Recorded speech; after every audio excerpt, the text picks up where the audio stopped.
வீடியோக்குள்ள போறதுக்கு முன்னாடி சேனலை சப்ஸ்கிரைப் பண்ணுங்க. மறக்காம பக்கத்துல இருக்கிற பெல் பட்டனை பிரஸ் பண்ணுங்க. Welcome to Selvapriya's kitchen. கோவக்காய் பொரியல் எப்படி செய்யறதுன்னு பார்க்கலாம். நான் 300 கிராம் கோவக்காய் எடுத்திருக்கேன்.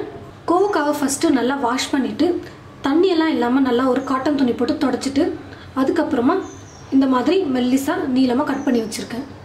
கடாய் நல்லா சூடு இருந்ததும் ஒரு 4 ல இருந்து 5 ஸ்பூன் எண்ணெய் ஊற்றிக்கிறேன். நம்ம எண்ணெயிலே தான் நல்லா ஃப்ரை பண்ண போகிறோம், அதனால் எண்ணெய் நிறையா இருந்தாலும் பரவாயில்ல.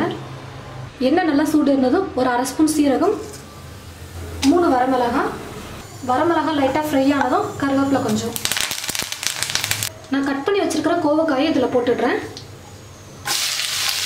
கோவக்காய் எண்ணெயிலே நல்லா ஒரு 5 நிமிஷம் நல்லா வதங்கட்டும். 5 நிமிஷம் நல்லா எண்ணெயிலே நான் நல்லா ஃப்ரை பண்ணிட்டேன். பாருங்கள், நல்லா வதங்கிடுச்சு. ஒரு 3/4 ஸ்பூன் வெறும் மிளகாய் பொடி போட்டுக்கிறேன்.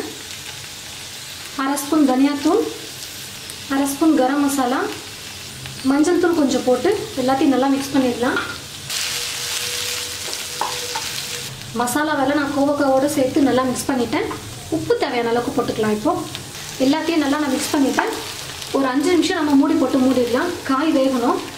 5 நிமிஷம் நல்லா குக் ஆகிடுச்சு. இப்போ நம்ம மூடி ஓப்பன் பண்ணிவிட்டு இப்படியே நல்லா ஃப்ரை பண்ணிக்கலாம். இப்போ தான் நல்லா முறுமுறுன்னு நல்லா கிறிஸ்பியாக இருக்கும் சாப்பிட்றதுக்கு. கோவக்காய் பாருங்கள் நல்லா சூப்பராக ஃப்ரை ஆகிடுச்சு. நான் மூடி போட்டு ஒரு 5 நிமிஷம் வேக வச்சேன்.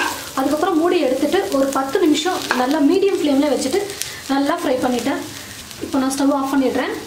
கோவக்காய் பொரியல் ரொம்ப சூப்பராக ரெடி ஆகிடுச்சு. கோவக்காய் பொரியலை ரசம், தயிர், சாம்பார் இது எல்லாத்துக்கும் கூட நம்ம சேர்த்து வச்சு சாப்பிட்டோம்னா ரொம்ப டேஸ்டியாக இருக்கும், ரொம்ப பிடிக்கும் சாப்பிட்றதுக்கு.